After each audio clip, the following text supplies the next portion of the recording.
Estás entrando a un lugar donde la cultura, la ciencia y la tecnología se funden para generar un nuevo concepto de sonido. Radioantropología, cultura en sintonía. Comenzamos.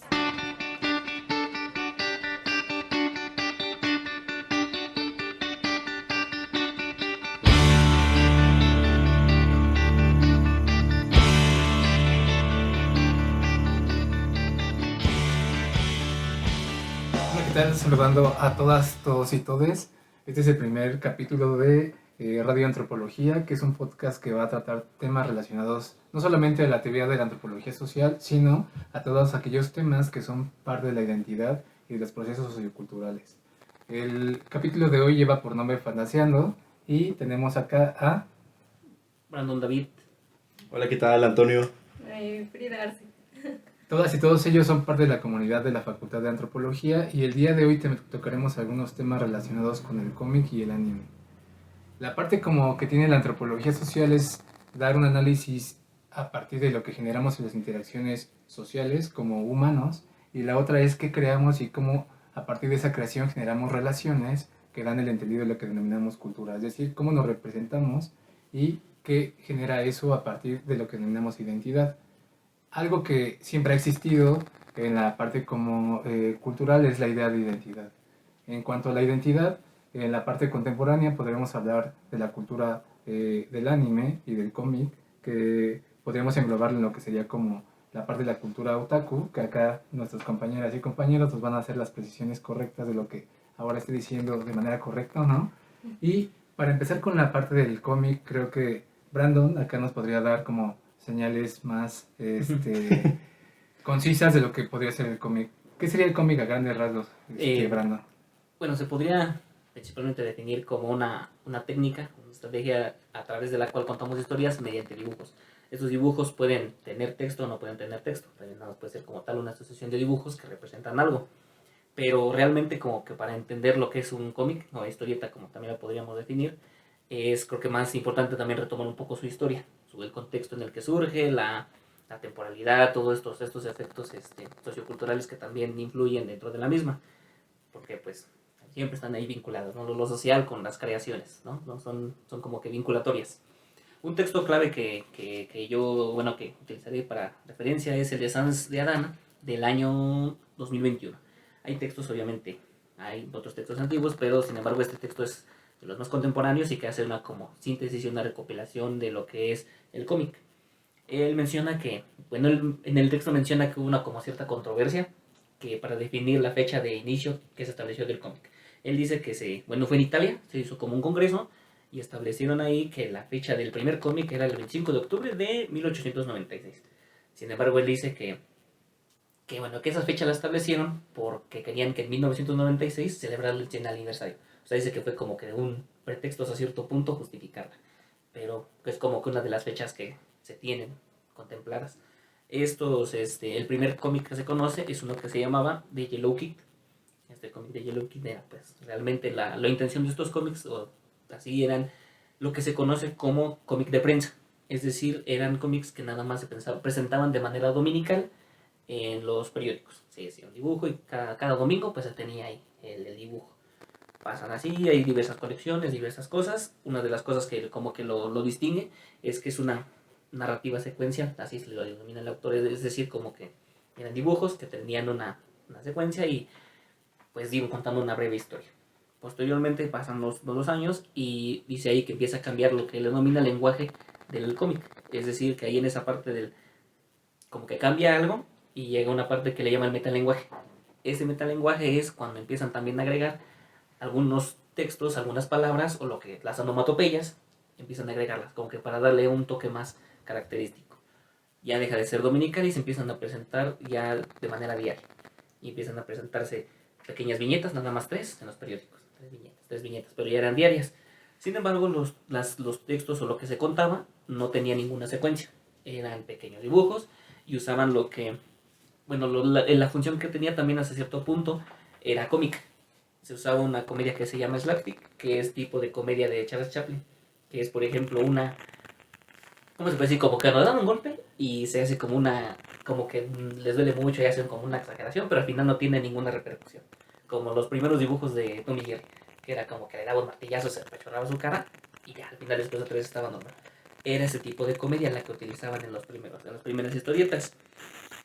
También, de hecho, hay una cosa que ahí empiezan ahí como que a cambiar, empiezan a agregarle también la parte, pues como que empiezan ahí a agregar otras cosas, características, y llegan ya, bueno, los inicios del 1900, y es cuando ya empieza a llegar una como, llevamos una revolución a esta temática, y ahí es donde empiezan a darle una secuencia a las historias, es decir, ya tienen como que la historia pasada tiene cierta repercusión en la que sigue, o un personaje que vuelve a salir un poco después y tiene una cierta importancia.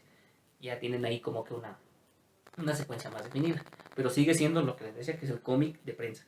Es decir, también hasta cierto punto a veces incluso se llegó a utilizar más antes se llegó a utilizar en la época francesa como sátira política, como crítica política, pero eso es otra función un poco aparte. Entonces sigue surgiendo el cómic y todo, y en la época de la Segunda Guerra Mundial se utilizó también como algo informativo, y de hecho hubo un cómic un tipo como compilatorio cómic, que cuando regresaron los soldados americanos de la Segunda Guerra Mundial, se los dieron como de regalo para que ellos vieran todo lo que había pasado en el país donde ellos estaban en la guerra. O sea, les dieron un cómic donde venía ahí, pues aquí en temas de arte vimos esto, pero como que en ese sentido de cómic. Entonces fue también como que una idea interesante que ahí se... Y de una manera más divertida, ¿no? Sí. Digo, ¿quién quisiera leer 40 o 50 periódicos? No.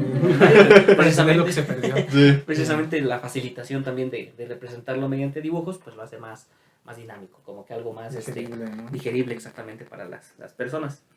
En ese sentido, todavía de prensa, llega la época de la Gran Depresión en Estados Unidos, y es donde empieza a surgir lo que es el cómic es costumbrista. Es decir, que ya empiezan a tratar de representar también algo de la cuestión de la lucha de clases. Empieza a haber ahí cierta cuestión, cierta crítica, y empiezan a meter esto. Incluso en México se puede ver también algunos cómics, por ejemplo, La Familia Burrón, es como que uno de los clásicos, Claro. ¿no? Que son como que los que representan esta parte costumbrista. Y que a través de la sátira viene como la parte de representar lo que se vive socialmente, ¿no? Sí. Son sí. como generalidades ahí culturales que se viven por la condición de clase y la condición de existencia. Creo que eso es algo característico, ¿no? También como comunicar algo que sabemos que es alarmante en problemática social, pero que puede ser digerible a través de la risa, ¿no? O de lo cómico. Sí, es como un tipo incluso hasta funciona como tipo catarsis también para las personas, como que a través de la risa aligeran cierta carga, ¿no? Y bueno, en esa época de la Gran Depresión, también además de la cuestión costumbrista, empiezan también a tratar de usar lo que es la contemporaneidad, la cotidianidad, algo más cercano, que es más de la antropología, precisamente lo que ahí como que se vincula directamente ahí, y también empiezan a surgir como que este ideal americano de un héroe. Ahí. Entonces es cuando precisamente en ese contexto de la Gran Depresión es donde surgen unos cómics de héroes. El primero de que es Tarzán, y otro que se llamaba Buck Rogers. Estos cómics son de los primeritos, que después sigue uno que es hasta cierto punto conocido, que hasta hubo una película, que es del de Dick Tracy. Pero son cómics que salieron como que buscando representar ya a un héroe. Héroe hacía como que tenía cierta, llamémoslo, bueno, aparte de tener el arquetipo de héroe, tenía una sensación, le daba al público una sensación de escape. O sea, decía así, él viaja a otro lugar, lucha contra esto, nos libera y todo. Y precisamente en ese contexto de que pues, Estados Unidos estaba sumergido en la Gran Depresión y como que, sufriendo, ¿no? Y ellos empiezan a usar también ahí, como que empiezan a meter también la cuestión tecnológica.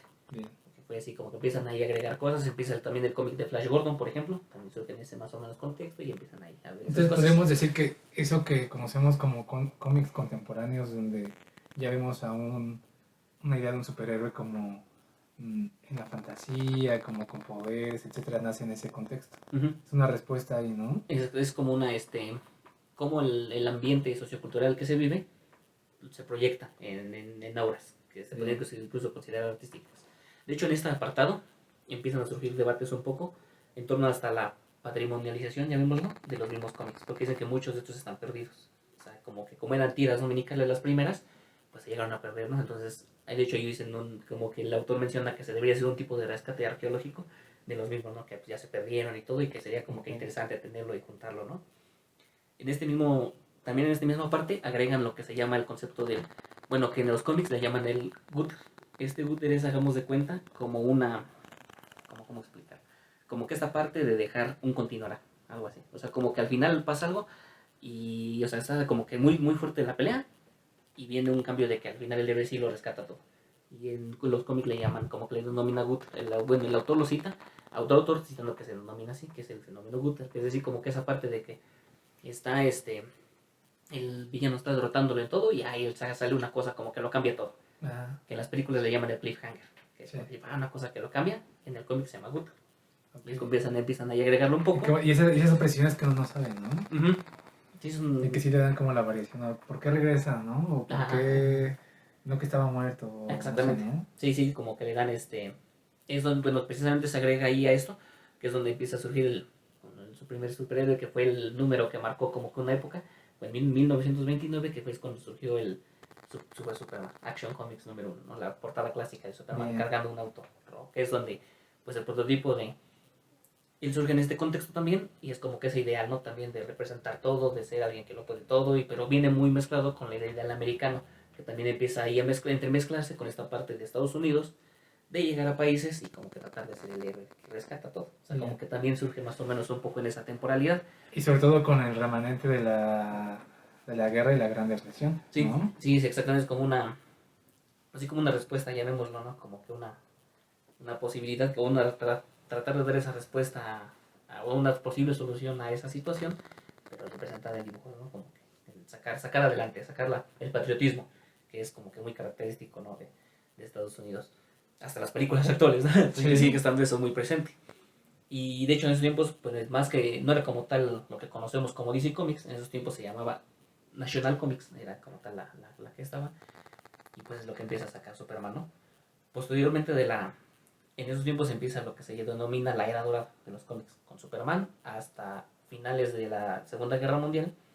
Y precisamente como empieza también en este contexto de la Segunda Guerra Mundial, le dicen a Jack Kirby y a Marvel, que en esos tiempos no se llamaba Marvel, sino que era Timely Comics. Le dicen a Timely Comics como por encargo, ay, pues tenemos que crear un personaje para que contrarreste pues el nazismo. O sea, tienes que crear algo, tú, que combatan este ideal del nazismo en América. Y es cuando crean a Capitán América. Y aunque Capitán América, de hecho, la primera portada, pues también es clásica. Él golpeando a Hitler. Entonces, también es así como que muy característico Sí. y pues llegan a esa idea. De hecho, hasta hay una, en esa época misma como por bueno, creo que fue en la década de los 40, el mismo Goebbels dice que no, que Superman era judío, o sea, como que también le tiraba mucho eso. Él lo llegó a citar así en una de sus conferencias. Es que es judío y todo. No sé si decir que sí era judío, pero de los creadores, pues sí tenían origen judío. Entonces puede ver que sí haya ciertas reminiscencias. Y incluso se representa a través de Superman como que es extranjero, como que es diferente, que excluyen. Que se trabajó un poco, pero que más adelante, bueno, adelantarme, se ve más con los X-Men, pero no te llevo un poco eso. Entonces sí llega esta parte de Capitán América, como que el ideal y todo. Y es cuando en esa época más o menos, paso para acá, se crea uno que era el Comics Code. Es decir, empiezan a ver como que de la manera legal, política, empiezan a haber ciertas restricciones. Acá, pasando un poco la Segunda Guerra Mundial, dicen, a ver, ¿sabes qué? Sí, pero empieza a haber un autor, no me el nombre, Huerta, se apellida Huerta. Este autor empieza a hacer como que una crítica a los cómics y decía que incluso según él hizo un estudio donde la delincuencia juvenil se vinculaba a la lectura de cómics. Y luego hizo una conferencia que era la psicopatología de los héroes. Entonces él empezaba como que a tirar mucho en contra de los cómics porque decía que eran propaganda, que esto y otro, y es como que los cómics recaen, como que caen. O sea, su época de oro, que es la de los finales de los 20 a mediados de los 40, pues su época de oro. Pasa esa época y es cuando empiezan a haber muchas regulaciones y críticas en ese sentido de que no, que los cómics son como propaganda y todo. Entonces empieza a haber así regulaciones políticas en ese sentido. ¿Y también la advertencia parental ahí viene? ¿O eso como de que solo llega un poco más adelante? La clasificación más adelante. Ajá, llega un poco más adelante. Primero fue ese Comics Code y después se crea la Comics Magazine Association of America, que es donde ya empieza a surgir como tal esa regulación que menciona ahorita usted, que ya empieza a ver como donde empiezan a prohibir cosas. De hecho, llegó de aquí un poco de los que según de los puntos que querían promover, decía que ningún cómic debe promover o tratar de que como que presentar a un villano como un héroe. O sea, decían que siempre tenían que verlos como villanos. Luego otra regulación era que siempre debe de ganar el bueno. Las regulaciones como de los códigos que pactaron. Otro era que el villano nunca se tenía que ver con cierto como glamour. O sea, que nunca debía ser como que alguien que lo Que hiciera, aspirar como apología, ¿no? o sea, como una apología exactamente. Y otro que incluso prohibieron en esa parte utilizar en sus títulos algo relacionado al horror o al terror. O sea, que ningún título podía tener una palabra relacionada a eso. Porque se asociaba mucho precisamente con toda esta época posterior a la Segunda Guerra Mundial. Entonces empiezan esas prohibiciones, empiezan a haber ahí como que muchas limitaciones y todo. Y el cómic cae mucho en ventas. Empieza a tener ahí como una caída de los 40 a los 50, que se puede también un poco asociar con el surgimiento de en la historia mexicana, que es en esas épocas también, que como que surge mucho. Y ese es un remanente para que se haga como muy exclusivo quien consume o quien adquiere cómics, porque digo, en algún momento creo que todos llegan a consumirlo a ciertas edades, sobre todo creo que antes de la adolescencia, creo que son las primeras lecturas, ¿no? Sí. Salvo que alguien sea ya lector ahí como por... Como fanático de Ajá, ¿no? Pero creo que es un acercamiento a la lectura, pero creo que tener ese matiz también permite respondió a muchas necesidades, ¿no? Ahora creo que con toda la serie de prejuicios y estereotipos, pues puede como que haber ahí nociones de que por qué existe eso o por qué leen sobre personajes que no existen, ¿no? Pero tiene toda una respuesta a un contexto histórico y aún prevalece como el responder a necesidades, ¿no? O sea, creo que la idea de la imaginación y la fantasía siempre responde a una necesidad. Sí. No sé cómo lo tomen ustedes, pero Sí. creo que ahí está, ¿no? Siempre como la idea de crear algo que tal vez tenga como esos matices, pues permite tener como seguridad, certidumbre, etcétera.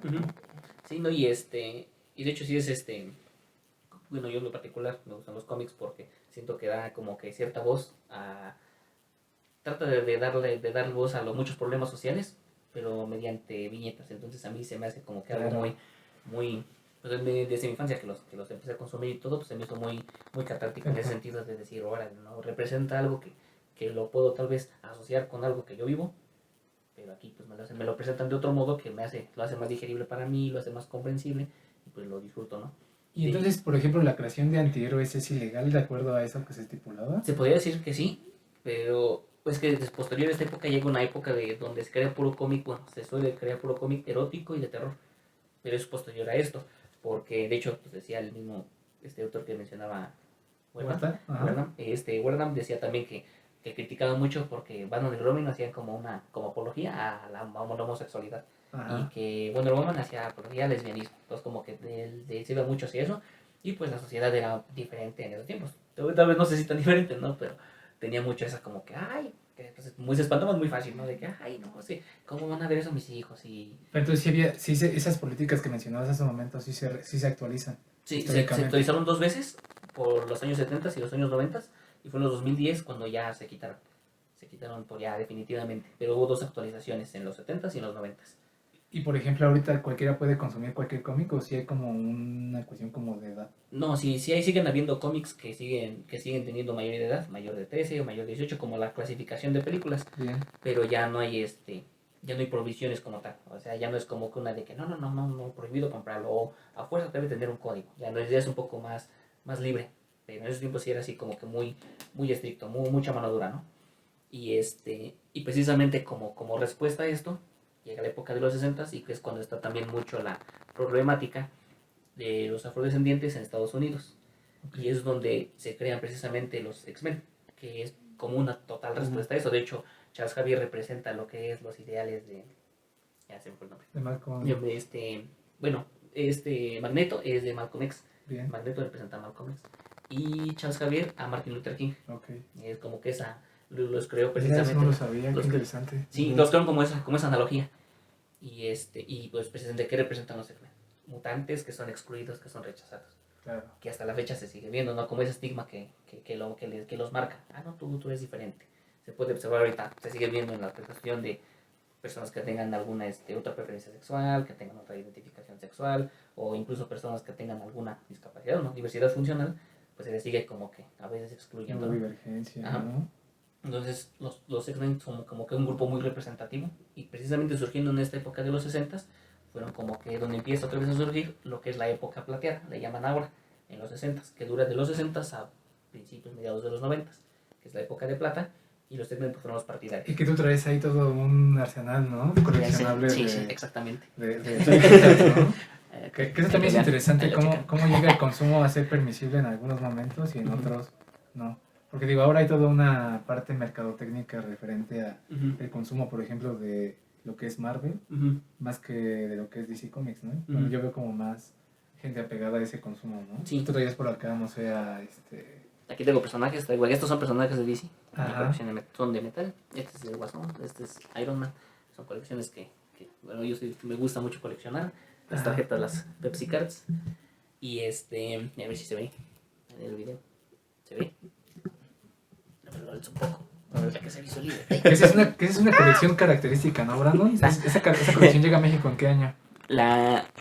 Si no mal recuerdo, digo yo creo que todavía no nacía, pero estas Pepsi Cards, según, si no mal recuerdo, es de los 90, Ajá. de los años 90. ¿Y cómo era como comprar ese tipo de cartas o así?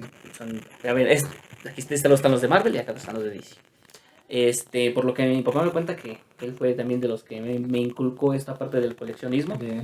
Él me menciona que era como que, creo que bueno, como son de Pepsi, creo que compraban o juntaban cierto número de tapas o algo así. Él dice que no se acuerda bien, pero algo así me mencionó que era como que contar cierta cantidad de tapas y luego era, creo que intercambiarlas o juntar algo. Y ya les daban tarjetas, y creo que les daban un sobre y ahí venían varias. Entonces en esos tiempos pues era más factible tal vez intercambiarlas, ahorita ya no es factible, ¿no? Ya no la intercambio tan fácil. Y tomando en consideración el año, ¿cómo es que tú tienes la colección? ¿La tienes completa? Casi completa. Me faltan los hologramas de DC.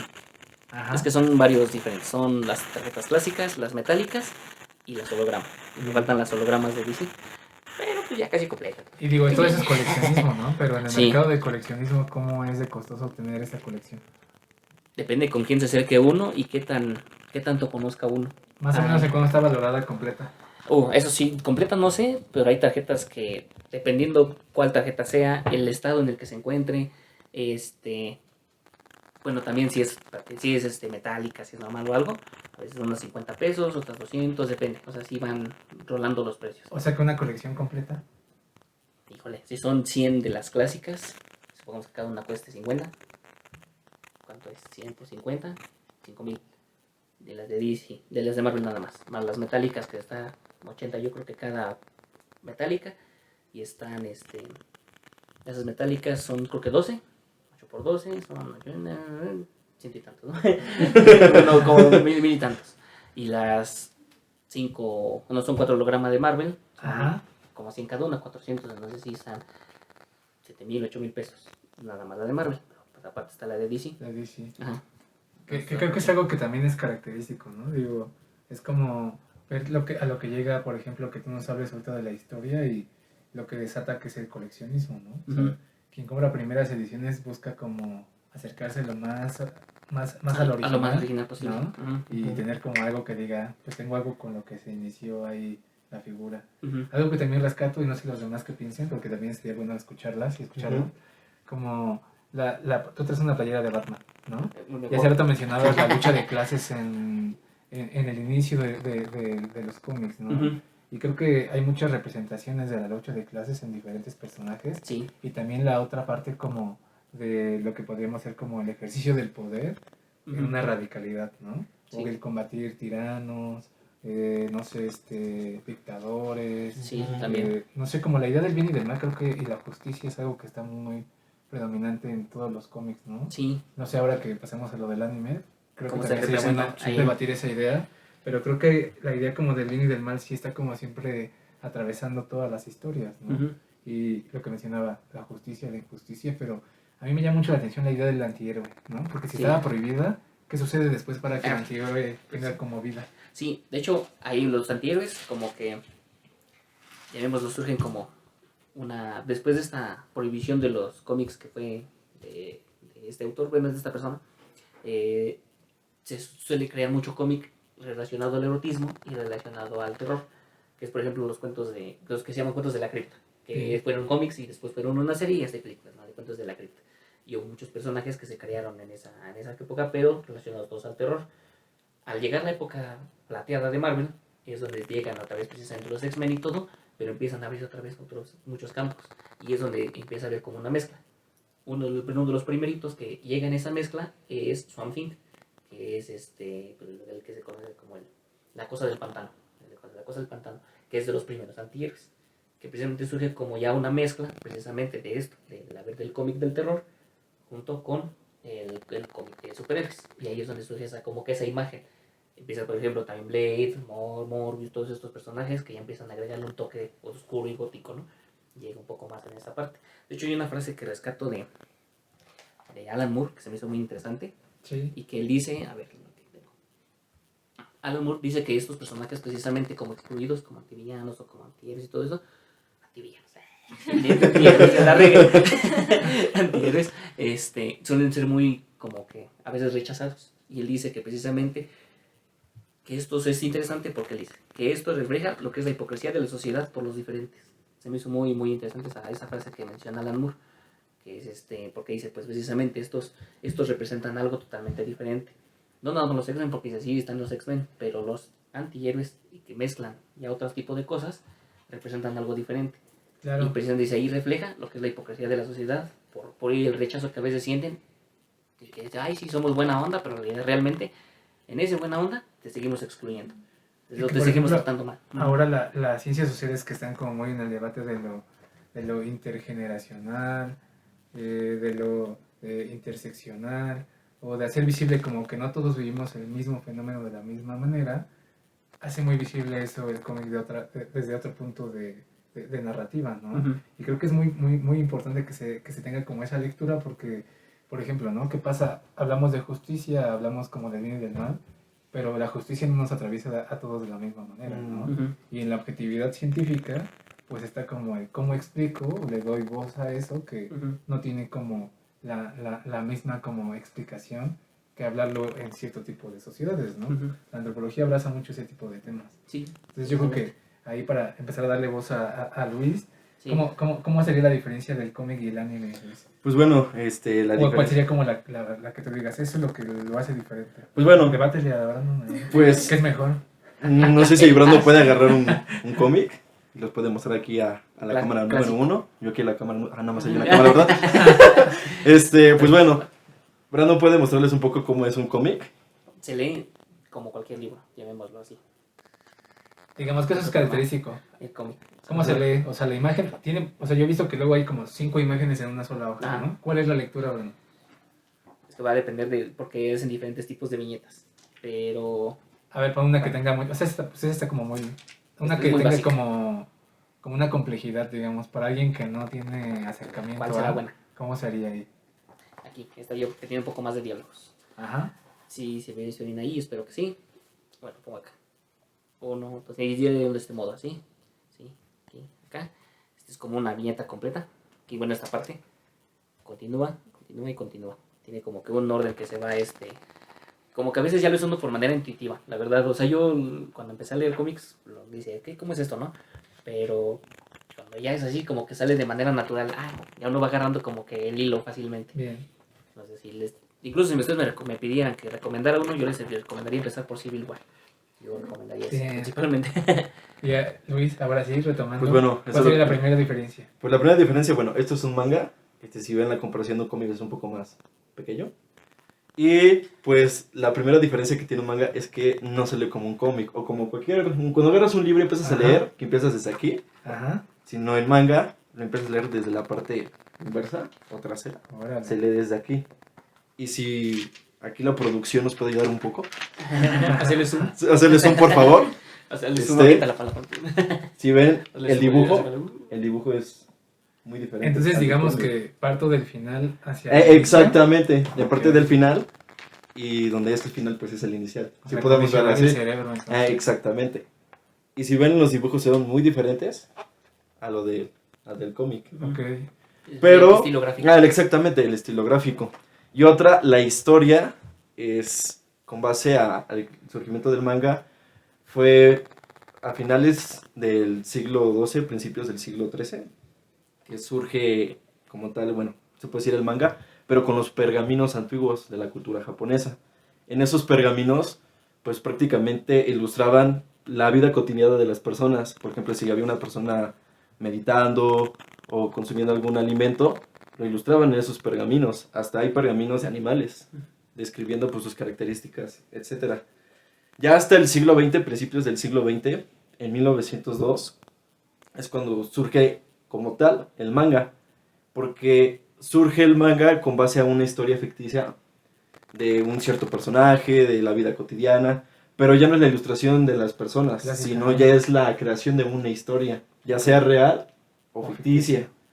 Ya a mediados del siglo XX, pues la cantidad de los mangas empezaron a surgir con historias ficticias, ya sea de algún personaje que tenga superpoderes, de, no sé, de un personaje policial. Y es ahí cuando aparece, pues prácticamente, si no estoy mal, el personaje Astro Boy. No sé si Astro algunos Boy, conocen sí. Astro Boy. Pero bueno, Tanto el impacto que tuvo Astro Boy, que pues llegó a la animación. Bueno, ahora están Pero viendo las bueno. papas de Astro Boy, que es de Ajá, leche.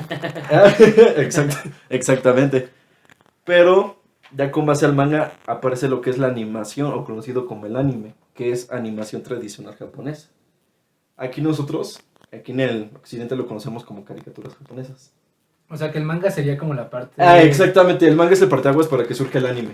El manga sería como, digamos, El la parte antecesor. escrita. La parte escrita, y ya la misma parte ilustrada, audiovisual, etc. ujú. Pero lo curioso es que en México, como tal, el anime llega en la década de los 70, con Astro Boy. Entonces, la gente en esos tiempos, los niños en esos tiempos que vieron Astro Boy, pues prácticamente fue el primer anime que llegó en México. Ya digamos con la animación. Con la acá fresca, animación. ¿no? Bueno, porque también ahí habría una diferencia, ¿no? Sí, porque ya habría prácticamente una diferencia. Bien. Entonces, la gente en esos tiempos que tuvo la oportunidad de ver esas caricaturas, una para empezar no sabían que era una caricatura japonesa, Sí. o era anime.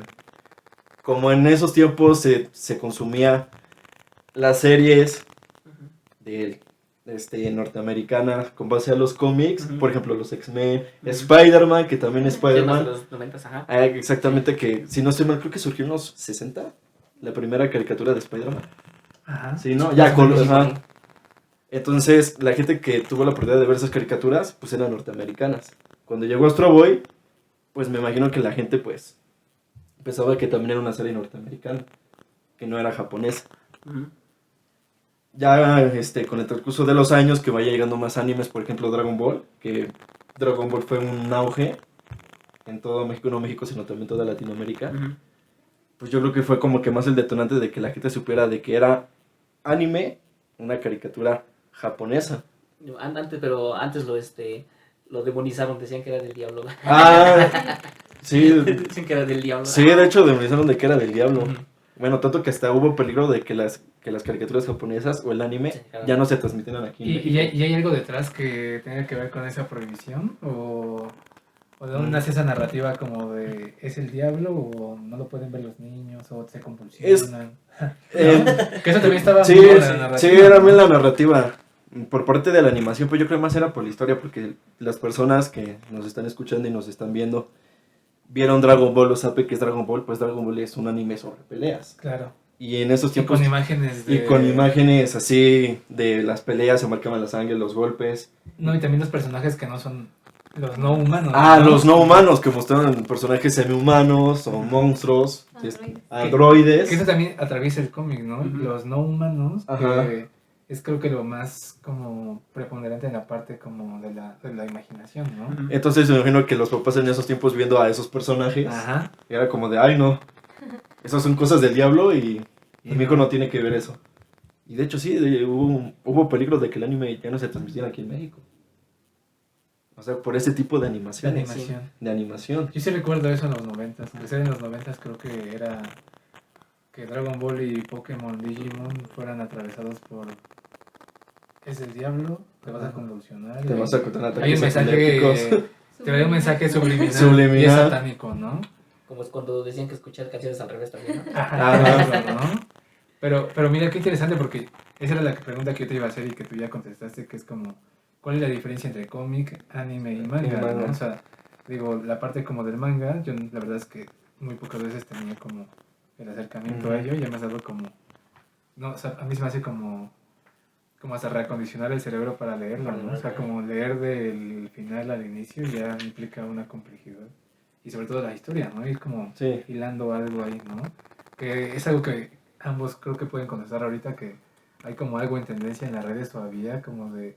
No puedes ver, ahora que mencionaba Civil War, Ujú. Brandon, porque no has visto tal, y se enumeraba, ¿no? Ah. Sí. Entonces, alguien que pues no tiene como el acercamiento a, pues enseguida dice, "Ay, pues mejor no veo nada, ¿no? Sí. Porque como que si tengo que ver todo eso para entenderlo, pues Sí. ya me Tener todo perdí, el ¿no? contexto me Sí, pierde. te le con todo Pero el ¿cómo contexto. sería, esa es una pregunta para los tres, cómo sería como que alguien se adentre tanto al manga, el anime y el cómic si no tiene como ninguna acercamiento previo? ¿Cómo sería, Frida? ¿Tú cómo le dirías a alguien así que tiene ahí? Bueno, creo que sería importante empezar por lo más conocido, en este caso Dragon Ball. Ajá, Pues es muy comercial y eso te abre pauta a otro tipo de animes, bien. porque por ejemplo está el shonen, que son de peleas, que Ajá. se supone que solamente era para ¿Shonen? hombres. Shonen. Shonen. Ajá, y el de mujeres, ay se me olvidó, pero es más de romance, Como este que estaba de moda en los 90s, perdón que te interrumpa, había uno, ahora que dijiste romance, que era muy juzgado porque se creía que... Bueno, hay un precedente que dice que las caricaturas que vimos Ajá. también forman parte de las estructuras mentales que tenemos para proceder en la vida práctica, ¿no? Y ahorita que dijiste, ¿cómo se le denomina? Shonen es pelea. Ajá, ¿Y el de mujer? es... Pues bueno, que es para dirigido a las mujeres. ahorita me acuerdo. Había uno que se llamaba Candy, seguramente. Ah, sí. Y me acuerdo mucho Sí. que era como muy dramático, ¿no? O sea, Sí. era muy trágica la vida, o sea, no era como el que mencionaba Bruno, como de el bueno siempre gana y el malo siempre pierde, pero no sé, tú Sí. complementamos esa idea. Pues... Yo hacía el comercial. Véanla. Pues igual Véanla. del que comentan, estaba como muy marcado el papel de la mujer, el cómo tenían que actuar, muy femeninas, incluso la ropa. Pero creo que es algo que también tiene la animación japonesa, que la ilustración no se refleja nada con lo que es la sociedad japonesa, es todo lo contrario. Extremidades largas, ojos grandes, ¿Cómo es? sí. Ajá. Es todo lo contrario a lo que es la sociedad, porque es algo en lo que ellos pueden expresarse. No es que estén, bueno, dentro de la sociedad pues sí puede haber muchos tabús, incluso con las cuestiones del físico, pero en el manga se pueden reflejar muchas cosas que no está permitido, normado en la sociedad japonesa, como el papel de la mujer, la feminidad. Bien. Y hay un cambio, por ejemplo, en este tipo, como por ejemplo de lo que había como en ciertos años a lo que hay ahora. O sea, digamos, porque, digo, tú mencionabas hace rato como cómo se inicia y cómo puedes ir como especializándote como en ver otras cosas que tal vez ya no sean tan comerciales. Digo, acá ciertas televisoras pues proyectaban Candy, por ejemplo, Dragon Ball, Los Caballeros del Zodiaco, Los Supercampeones, Ranma y medio. No sé, había como ahí... Sí. Pero nunca las terminabas Zero de ver Ball. porque eso es algo que yo puedo Mazinger como Z, reclamar. Mazinger Z. Veías un capítulo y luego no sabías si ya se había regresado Ah, o sí. si ya se había adelantado. Ah, Sí, ¿no? no iba Sí. bien la seriación. Era Ustedes, como que- ¿cómo es el consumo ahí? ¿Cómo es tu consumo, por ejemplo, para iniciar ahí? Pues en mi experiencia fue por TikTok. Me empezaron a salir videos de un anime que había salido. Se llama Tokyo Revengers. Y pues me empezó a llamar la atención, entonces lo busqué. Y el manga salió en 2017 y el anime estaba en emisión. Pero me gustó mucho ese anime porque mezclaba peleas, viajes en el tiempo, como un cambio de la persona, cómo era en su juventud y cómo era su vida adulta. Cómo ese cambio, ¿Temporal? ese cambio Ujú. temporal le hacía reflexionar el que podía volver a cambiar su vida. Entonces, pues por eso me empezó a llamar más la animación japonesa. Entonces, pues yo ya empecé a buscar más sobre esa línea de viajes en el tiempo, de peleas, más de acción, de suspenso, pero no hacia el terror, suspenso de como crisis existenciales de la vida en colectivo. Bien. Y una pregunta ahí como que me llama la atención porque hace rato digo, hablaba yo de estereotipos y de prejuicios, ¿no? Ujú. Que hay sobre todo para quien consume tanto cómics como la parte del anime como del manga, ¿no? Yo hace rato mencionaba la cultura otaku, quiero que me contesten ustedes. ¿Lo estoy englobando mal o qué estoy haciendo ahí mal? Porque, digo, para eso tenemos aquí a quien es parte como de eso, ¿no? O sea, creo que algo que hacemos como antropológicamente es que Sí. las personas entiendan que por qué no son lo mismo y acá no. Ajá. Yo, por ejemplo, ya entendí qué es manga, qué es anime, Ajá. qué es cómic, ¿no? Pues yo lo que, bueno, creo que los que les gusta en general todo este tipo de cosas de manga, anime, cómic, pero, o sea, en general, hablando en plural, les dicen frikis luego. Ujú. Sí. Y ya más enfocado a lo cultural, creo que es donde es lo que es otaku, ¿no? Otaku. A lo oriental. ¿no? Pero sí, pero otaku solo englobaríamos lo oriental. No, bueno, es que otaku es un término que ocupan los japoneses Ajá. para ciertas cosas específicas. Por ejemplo, a los fanáticos del fútbol son otakus. A los que les gusta el manga Son son solo otakus. No solamente hace referencia a la animación japonesa, pero el término ya en México se ocupa solamente para los que consumimos anime. Y bueno, algunos igual engloban los videojuegos, pero nosotros sí hacemos esa distinción de otaku con friki y Gamer. Sí, y gamer. gamers. Aunque Porque cualquiera diría otaku y bueno, al menos desde donde está como mi percepción ahora que estaba totalmente sesgada por el desconocimiento, pues cuando alguien decía otaku yo creía como que era cómic, bueno, manga, anime, ¿no? Gamers, no sé. Entonces, si le dicen un FIFAs es un otaku, ¿verdad? Algo así. Entonces los FIFAs en México son otakus. Sí. Sí, Ah, también son otakus. Buen dato. Vaya buen dato. Sí. Es que yo creo que aquí en México adoptamos el concepto otaku como a nosotros lo entendimos. Bien. También he escuchado de que personas consideran a los que les gusta el anime y también les gusta toda la cultura japonesa como otakus. O sea, como que agarran esos rasgos para crear su propio concepto. Ok. O sea, por ejemplo, yo la experiencia, porque a mí me gusta el anime, entonces yo me considero otaku. Bien. Teniendo relación con otros chavas que les gusta el anime, he visto que cada quien tiene su propio concepto de otaku. Ok. Entonces, tú eres otaku, pero nada más a ti te gusta el anime, pero no te gusta el manga. O sea, tú solo ves el anime, pero el esa es la manga no. diferencia, ¿no? Ajá. Ajá. Tú eres otaku, pero te gusta el manga, te gusta el anime y aparte la cultura japonesa. O sea, Ok. todo lo que tenga que ver. O en caso nada más te gusta leer el manga, pero la animación no te gusta. Que también pasa, ¿no? Puede Que ser como también purista, pasa. ¿no? Como Ajá. así no va el manga, ¿no? Sí. El cómic Ajá. está mal, Ajá, es correcto. Y de hecho es muy interesante porque cuando ves un anime, las personas te dicen, pero es que tienes que leer primero el manga para que le entiendas al anime. Pero unos yo prefiero ver el anime y luego me voy al manga. Porque a lo mejor no estás más acostumbrado a ver lo visual que esto. que, ajá, Ok. que leer el manga. Y por ejemplo, entonces, ¿cómo se le diría a quien consume solo cómics? Pues a mí el término que me han dicho que es friki. Los frikis.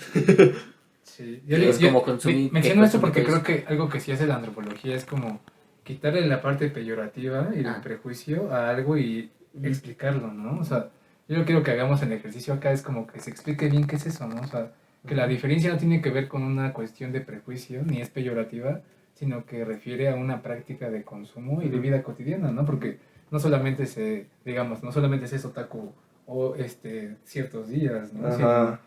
es un estilo de vida, supongo, ¿no? Sí. El consumir ciertas cosas, no sé, ahí. Sí, de hecho sí es un estilo de vida y creo que lo interesante es que cuando estás visualizando un anime o hasta leyendo un manga, entra la cuestión emocional porque te consideras tan fan o te atrae mucho la historia o la asocias con algo personal Bien. que le tomas cierta importancia, un cierto valor. Creo que también eso influye mucho de que nos guste cierta cosa. Por ejemplo, no me va a mentir Brandon, cuando vamos al cine y vemos películas de superhéroes, por ejemplo de Spider-Man, con esta reciente que aparecieron los otros dos Spider-Man, Sí. ¿qué vimos en la sala Sí. del cine? El Pues, Spider-Verse. el Spider-Verse confirmado. Chavos llorando, bueno, hasta Sí. chavas así llorando porque vieron a sus otros dos Spider-Mans de otras Sí, trilogías el grito que juntos y era de no, Spider-Man. Pero dices, o sea, ¿cómo una película de superhéroes genera tanta emoción? Güey, y aparte todo Ajá. a veces todo eso como dices de las emociones lo que lleva como a un no sé si como performance que también a veces como que se acompaña en lo previo, ¿no? De que alguien va a disfrazar o cómo se Ajá. también como que esa parte Bien. teatral que le agrega a uno de decir, porque me identifico, como dice él, es como, órale, yo precisamente traje la de Batman porque me gusta Batman y traté de hacerlo, ¿no? Y ahorita que mencionas eso, por ejemplo, en algunos años, por ejemplo, el consumo de todas estas como artículos como el manga, el cómic, las figuras, etcétera, era algo que estaba muy limitado porque solo se producía en ciertos lugares y no llegaba todo a México. Y lo que se traducía era muy limitado, ¿no? O lo que también. llegaba en cuanto a los programas que mencionábamos que se proyectaban en televisión abierta. Sí. ¿Cómo es vivirlo ahora que ya hay como una apertura comercial? Y que Ajá. se puede encontrar, por ejemplo, si alguien decide como personificarse, que ahí creo que también toquemos ese tema, Ujú. ¿Cómo se le llamaría ahí? Cosplay. El cosplay. El cosplay. Ajá, o sea, ¿cómo es vivir ese fenómeno, no? Uno, encontrar de lo que quieres como tener el cosplay, Ajá. y la otra que es como, ¿cómo es adquirir ya ahora, no? Porque digamos, de esos años, pues ya ese es coleccionismo, ¿no? Pero por ejemplo, de esto, o sea, ¿saben a lo que me refiero? O sea, Sí, ahí, sí, sí. ¿cómo es estar como en constante dinámica para consumir lo que les gusta? ¿Es fácil, no es fácil, es caro, no es caro? Yo considero que ahorita, en el año que estamos, en el tiempo, espacio, yo creo que ya es un poco más fácil a comparación cuando llegó el anime a México. Ajá. Con base a entrevistas que yo he realizado, experiencias, relaciones con ya, ¿qué te puedo decir? Señores de 50, 60, que Bien. tuvieron la oportunidad de que cuando llegó Astro Boy, verlo. Que me contaron su experiencia de que cuando empezó a llegar el anime y los primeros mangas era de... Un manga te costaba, creo que si me recuerdo, 10, 15 pesos en la época. Y pues 10, 15 pesos era pues una cantidad elevada. Y pues no en cualquier establecimiento Los vendía. los vendían, solo en ciertos lugares en específicos. Y eran números muy limitados. O sea, si llega una cantidad, por ejemplo, 300 a cierta tienda, se iban súper rápido y ya no puedes conseguirlos en otro lugar. Ahora, con los servicios de streaming, que ya varios lugares puedes encontrar, pues mangas, cualquier tipo de artículos que esté vinculado, por ejemplo, con el anime o la cultura japonesa, puedes conseguirlos, ya sea a ciertos precios, desde económicos hasta elevados. Ok. Entonces yo creo que ya hay más esa accesibilidad en conseguir ese tipo de artículos. Sí, pues incluso hay aplicaciones donde ya puedes leer los mangas en línea y no necesariamente tienes que comprar Físicamente. los tomos físicos. Ujú. Ajá. ¿Y tienen costo o son gratuitos? No, hay gratuitos. Y normalmente en esas aplicaciones se encuentran mangas como más viejitos. Pero pues la demanda que ha tenido el anime en los últimos años pues ha exigido a esas mismas aplicaciones que agreguen mangas más actuales, como por ejemplo One Piece, que ahorita es el Como el más, ajá, ¿no? el más, Sí, es el el más más consumido. visto. El Dragon Ball de la época. Sí, pues un dato. Ajá. One Piece es de los 3 grandes del anime. Curiosamente Dragon Ball no está dentro de ese top. No digan eso a mi niñez ¿En serio? noventera. Mi niñez. Sí, los 3 grandes del anime es One Piece, Bleach y Naruto. Dragon Ball no está No. en Dentro esa de ese categoría. espectro. Ajá. Para todos los fanáticos de Dragon Ball nos va a Lo doler, siento. pero ni modo, ni modo. Controversial. Controversial. Pero, y digamos, ya cuando tienes esta, como decía hace rato Luis, ¿no? Tú te enlazas como con la historia del manga, ¿no? Y después de eso supongo surge la idea del cosplay, ¿no? Tanto en el manga como en el cómic, ¿no? Ujú. ¿Cómo es vivir ese proceso como de decir, yo voy a hacer cosplay, o cómo es la decisión de voy a tomar esta parte performática, ¿no? Bueno, yo los últimos 2 años he hecho cosplay, pero pues tiene que ver igual con un sentido de identidad. Las historias que a mí me han gustado mucho tienen cierta similitud con procesos que yo he pasado en el momento.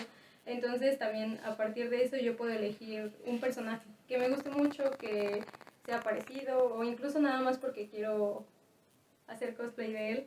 Pero pues también ya hay profesionales de cosplay que pues son invitados a convenciones. Y se dedican a eso. Sí. Y se dedican Por a eso. ejemplo, aquí en Toluca, la convención más grande que ahorita esta es la de Mundo Magic, y son 2 ediciones al año y hay invitados de cosplay de la República, y ya estas últimas ediciones he intentado invitar a cosplayers de otros Internacionales. países. Internacionales. ¿Y qué tan caro es así hacer cosplay? Ay. Ay, pues sí es algo caro porque es conseguir todos, prácticamente toda la vestimenta del personaje, hasta pelucas, pupilentes, si lleva aretes, hay que, tienes que ponerte los aretes. Ajá. Si lleva algún accesorio, no sé, una guitarra, una mochila, una pistola, una Hay que espada, traerlo. hay que traerla. Incluso si no los compras y lo haces, y es algo, pues el tiempo es bastante tardado, igual es costoso, es complicado asemejarse a un personaje, Claro. pero pues hay mucha gente que nada más busca algo similar y se Y dice, listo. ajá, Ujú. pero pues ya es decisión si Y quieren dentro, ser más. y dentro de la comunidad, ¿cómo se ve que alguien, digamos, haga por sí mismo, o sea, como en el lado tú mismo, que haga su propio cosplay o que lo compre? ¿Cuál es más válido? Pues es que cualquiera de los dos es válido, pero adentro de la comunidad sí luego identificamos quién lo hizo ¿Quién lo y compró? quién lo compró. Y a partir de eso ahí está como diferencia o no la hay. Pues sí y no. Es que la comunidad es muy... ¿cómo lo ¿Qué tan puedo abierta decir? es? ¿Es abierta o cerrada? O sí tienes que ser como muy No. especialista para hacer así y decir, yo soy otaku. Es cerrada, pero yo considero que no porque no sepas del Ajá. tema, sino porque cada otaku tiene Sí. su grupito. Ok. Sí. Es con base a lo que les gusta, a los intereses. No porque a todos nos guste el anime, nos vamos a Ahí en la reunir. misma bolsa, Ajá, ¿no? sí, incluso en Sí. las convenciones cada quien está en su Y grupo. digamos que en las su demás, grupo. o sea, el grupo es por lo que consumes, o sea, como... Ujú. Sí, de hecho hay grupos de que a lo mejor son fanáticos de Dragon Ball o de One Piece o de, no sé, Naruto, por ejemplo. Ok. Entonces ese grupito pues nada más se dedica a hablar de cierto anime. Y el cosplay es lo mismo. Y el ¿no? cosplay es lo mismo. Ah, ok. Ujú. Pues creo que eso es muy interesante, ¿no? La parte performática. Porque en la antropología siempre se veía la parte performática, pues como con las sociedades que estaban fuera de la parte occidentalizada. Ujú. Y después también hicimos la visión a los que estábamos occidentalizados o los que estábamos en ese. Pero creo que ahí tenemos como muchas cosas de donde sacar como pues temas de investigación, ¿no? Creo que algo que han mencionado ustedes acá, para ceder la palabra a todos, es como entender la identidad, los procesos que están sucediendo en la parte contemporánea, que creo que es lo que le interesa a la antropología, Ujú. y ver qué tipos de relaciones se están generando a partir del consumo de ciertas cosas, ¿no? Como Ujú. hacíamos ahorita el chascarrillo como de el fútbol y el otaku, ¿no? Sí. Al final todos tenemos una identidad a partir de algo que nos agrada y eso Sí. genera comunidades, ¿no? O sea, al que le gusta la música, pues no solamente le gusta la música, sino hay géneros, ¿no? Ujú. Al que le gusta el fútbol, pues no solamente es el fútbol en general, sino un equipo, ¿no? Un equipo. Y lo mismo pasa acá, ¿no? En el anime, en el manga, en el cómic. Pero yo quiero que vayamos cerrando como con esta parte. ¿Cómo es vivir la parte de tener un gusto como es este, que va generando una identidad, obviamente, pero ya con un aval y con un análisis que les permite como objetividad, que es la parte de la antropología social? ¿Cómo es vivirlo ya desde ahí? Pues realmente pues es muy interesante porque pues mi lado antropológico, al momento que estaba visualizando, no sé, algún espacio, alguna, no sé, festividad o algo, en este caso, por ejemplo, el anime, pues toca sucesos que prácticamente pasan en la vida real. Tocan temas, por ejemplo, como guerras, hambruna, corrupción, y eso prácticamente en los animes shonen, bueno, en algunos, no todos, tocan esos temas. En cuestión, por ejemplo, de la adolescencia, que la mayoría de esos animes que muestran cómo el joven lucha sobre su adolescencia, cómo es la pubertad y todo el tipo de problemas que se enfrenta, pues nosotros lo vivimos. Claro, no son existenciales. Ajá, no es algo como que se inventaron, sino es realmente algo que pasa. Yo, por ejemplo, con mi experiencia con el anime, yo lo asocio mucho, por ejemplo, con el lado emocional. O sea, el anime, ¿qué tanto te puede influir tú como persona?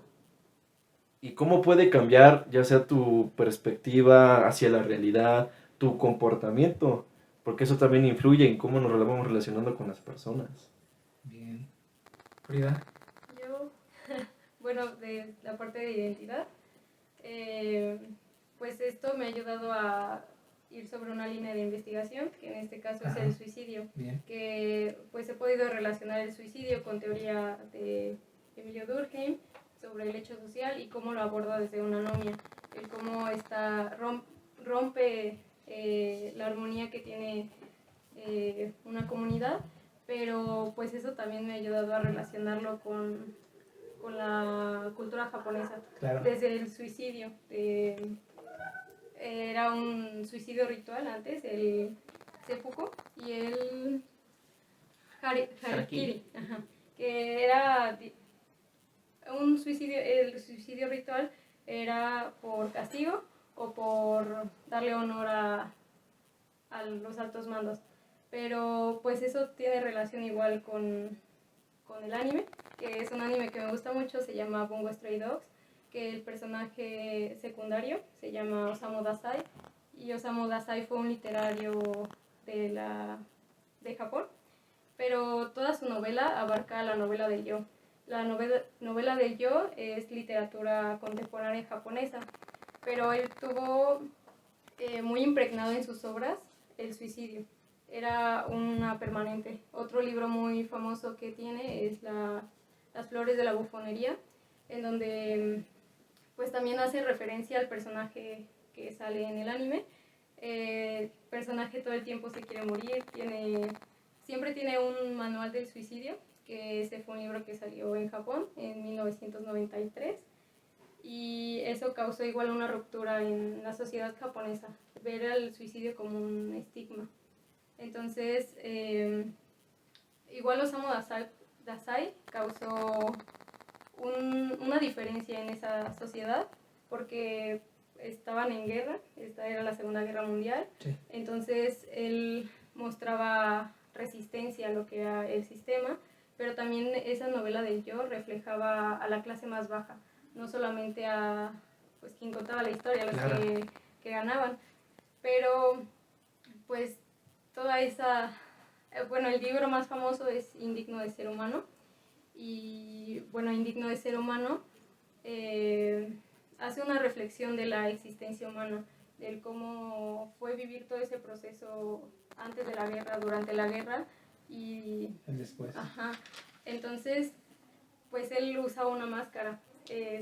No está textualmente, pero el personaje principal se llama Yoso, y él siempre tiene esa máscara. Es un bufón desde que es pequeño, trata de encajar en sociedad. Incluso estuvo en un grupo comunista en Japón, Órale. pero él entró porque no sabía qué hacer con su vida. Él quería estudiar artes, y eso es la vida de Osamu Dazai. Todo lo que se ha reflejado en el libro es la vida de Dazai, y siempre tiene un sentimiento de culpa, un autodesprecio, y eso pues lo hace querer morir constantemente. Y pues ya el personaje, bueno, tanto el personaje como Osamu Dazai tuvieron 4 intentos de suicidio. El último pues fue definitivo. Claro.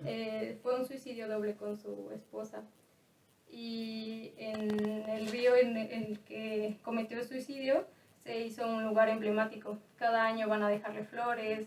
¿Cuál es? Es el río Tamaka en Ithaca. Órale. Sí, entonces pues todo eso me ha ayudado a aterrizarlo a la antropología. Claro. El por qué en la sociedad japonesa actualmente el suicidio está mal visto, o qué es lo que lleva a los jóvenes, que son los que más tienen, es la tasa de suicidios más Claro. alta, el que los lleva a esas decisiones.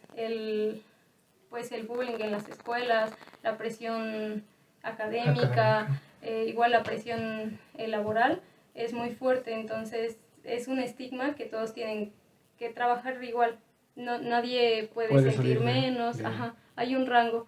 Entonces, pues la antropología me ha ayudado a ver esos problemas que en un anime se reflejan, pero también tiene que ver con literatura, con cuestiones rituales del Japón pasado y la actualidad. Y con todo lo que tiene el matiz cultural, ¿no? O sea, Ujú.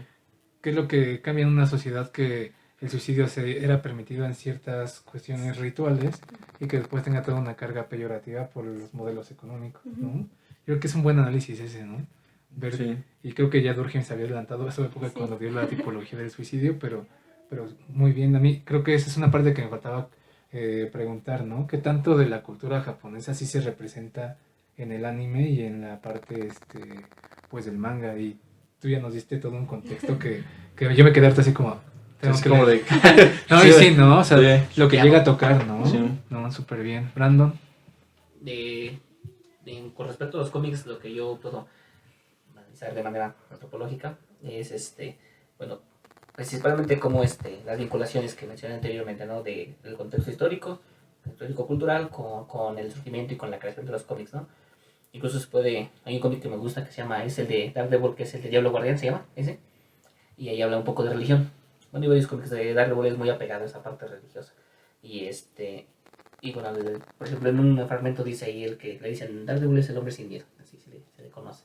Y le hacen es Misterio el que le hace una jugada de que es un niño que es el anticristo. y que tiene que matarlo para que no ocurra el apocalipsis, ¿no? Entonces comentan todo ese dilema moral, pero también empiezan con otras implicaciones, porque es un niño abandonado, porque todo eso, y todo como que refleja también todas esas cuestiones socioculturales, ¿no? Le dice, ¿cómo quiebras a un hombre, al hombre sin miedo? Destruye su fe. Precisamente lo relacioné con, bueno, yo me gustó esa parte, esa frase, y en el sentido lo relacioné con la parte antropológica, en el sentido de que, con la parte de también del ser humano, en sus motivaciones, esos impulsos, en el impulso de salir adelante, en todas estas cuestiones también, pues de fuerza de voluntad, ¿no? Decir, ¿cómo lo hago, no? Entonces, como también como mencionaba ahorita de esta Frida, de la cuestión de la cultura japonesa, como ve el suicidio como algo honorable, y de este lado es como que no tenemos que hacerlo desde otra parte, ¿no? O sea, como que como esas diferencias culturales se reflejan en la narrativa, tal vez algo ¿no? que tal vez uno que la gente lo considera, ¿no? Y en lo particular, no sé si ustedes igual, cuando era niño, pues sí, a veces era como que, ay, para allá, ¿no? Porque tú, pues no, tú lees cómics. Y yo a veces tenía esa maña de llevarme mis cómics a la escuela, y ahí daba yo ahí, ¿no? Y, ay, ¿tú qué estás leyendo, no?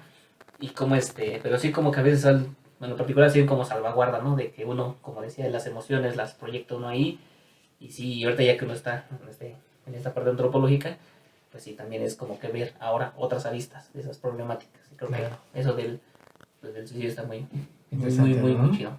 Sí. Y ya por último, porque supongo que muchos se quedan interesados como yo en saber más del tema, hay ahí como algo que está por llevarse a cabo en qué mes, Sí, claro. con qué En nombre. ¿Cómo era el nombre de la El primer encuentro de antropología, cuerpo y anime. Y anime. Celebrarse en el mes de abril, en la semana del 15 al 19.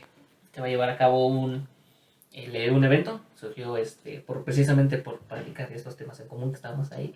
Pues, de repente uno llega con una cosita, llega con otra, y tú dices, ¿te gusta? Entonces uno como que se empieza a vincular, ¿no? Y que para los neófitos, como su servidor, pues les permite entender un poco, ¿no? De lo que está ahí aconteciendo en quien ya es parte como más de esta identidad, ¿no? Sí. Entonces, ¿cuándo la invitación? Ahí está, 15 al 19 de abril. 15 al 19 de abril. Aquí en la Facultad de Facultad de Antropología. Antropología. Están todas las personas que lo oigan y que lo vean, están invitadas a que nos acompañen en este evento. Van a ver tanto ponentes, van a ver eventos y eventos culturales que también van a tratar de contar eso. Van a venir también, bueno, no les vamos a adelantar, pero No, o sea, pero está confirmado. Vayan dando un matiz de qué va Sí. a ver. Ok, pues para el evento del 19, Ajá. que es el del anime, que prácticamente es el cierre, Ujú, pues una pasarela con ciertos artículos ujú. de varias personas que vendan artículos sobre anime. No me quiero adelantar mucho, pero estamos viendo la posibilidad de que asista un actor de doblaje para que nos comente sobre su experiencia laboral, lo que es el anime para él y cómo prácticamente le ha cambiado su vida personal. Bien. También estamos viendo la posibilidad de que el que nombró Frida, el organizador de No Magic, pueda asistir con nosotros y también nos dé una plática sobre su proyecto, cómo surgió y pues bueno, el boom que ha tenido aquí en Toluca, aquí con la Claro, comunidad. Sí. Y cada vez más hay como representatividad respecto a el vivir, ¿no? Bajo Sí. la línea del anime, el manga y el cómic. Sí. Perdón. El 19 también tenemos contemplado hacer lo que mencionamos antes del cosplay, internamente hacer un concurso de cosplay el día 19, y el día 18 vendrían un expositor de la UAM de Xochimilco, ¿no? Xochimilco, ajá. Profesor Parrini. Y bueno, va a haber también una presentación de magia. Van a venir alguien que hace malabares, pero trae un cosplay de Goku y todo con las esferas del dragón. O sea, cosas así que bueno, Y alguien que nos va a hablar vinculan desde la literatura del terror y del horror, Ah, que sí. ahí también se hace una parte como También, interesante, ¿no? exactamente, Ahora sí. que hablábamos de la imaginación y de la fantasía, ¿no? Ujú. Y no sé con qué quieren cerrar. Pues bueno, yo con lo que quiero cerrar es que pues realmente que la gente que nos está escuchando y que nos está viendo pues vean que pues estos temas no son temas así como que ay, nada del diablo, ni mucho menos temas así, ay, superhéroes, anime, qué aburrido, sino que vean que la antropología Claro. puede entrar, puede estudiar desde un cómic, desde por ejemplo, una película, Ujú. desde un manga hasta la animación japonesa, o sea, realmente la antropología puede estar en cualquier lugar, Ujú. donde esté el hombre, puede Ahí estar la está. antropología. Exactamente. Entonces, espero que con nuestro primer episodio de este podcast, pues sea el parteaguas para hablar de más temas sobre la antropología. Contemporáneos, ¿no? Más contemporáneos. Bien. No sé si mis compañeros tengan algo más que hablar. Ah, y por cierto, no te preocupes. Los otakus sí nos bañamos, aclaro, por si me ve, sí me baño, No, nada más no. para aclarar. No es cierto. No, claro. también.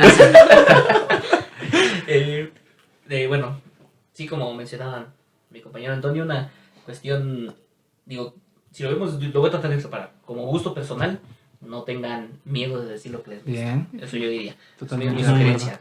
Si te gusta, dilo, exprésalo, no tiene nada de negativo. Es un gusto. Y la verdad, a futuro es como que es algo que te alimenta. Yo incluso lo siento como que alimenta el alma. Es como que algo espiritual que al mismo tiempo digo, me llena, me satisface, me apasiona, ¿no? Entonces es algo satisfactorio en mi vida personal y que también he aprendido. En los cómics también se aprende, en el manga y ahorita con lo que mencionaba del suyo y todo eso, pues creo que sí, de que se aprende demasiado. Claro. Pues no hay muchísimo, solamente es cuestión de intentar, de acercarse. Eso como sugerencia personal y como cuestión antropológica, también en los cómics, en el manga y todo esto, entra la antropología, por supuesto, porque son creaciones humanas y desde ahí pues ya hay un factor. Por ejemplo, la antropología pues estudia la parte del coleccionismo por sí misma, pues estudia todo este factor, tanto desde la parte económica, la parte contextual, el cómo se revalorizan los precios, todo esto. Bien. Puede valorarse también lo que mencionaba de las influencias culturales y cómo influyen en la creación de ciertos personajes. Puede también analizarse también el mercado de ventas, o el mercado de productos como tal, que se relaciona y todo eso. Entonces la antropología, como mencionaba, donde haya ser humano, hay antropología. Y en estos temas que precisamente tratamos de darles más voz, pues que no tengan miedo de acercarse a la antropología, que ojalá que si ve que alguien visualiza este video y que no esté aquí, que diga, órale, pues sí me llama la atención y que vea, tal vez no es del manga y anime, pero tal vez diga, a mí me gusta en específico tal tema. Claro. Y que sepan que sí hay posibilidad en la antropología de investigar, ¿no? Nada más Claro. es cuestión de intentarlo igual. Y fundamental, que se interesen y que investiguen qué es la antropología. Así, Exacto. aquí los esperamos Sí. para explicarles. O sea, aquí los esperamos.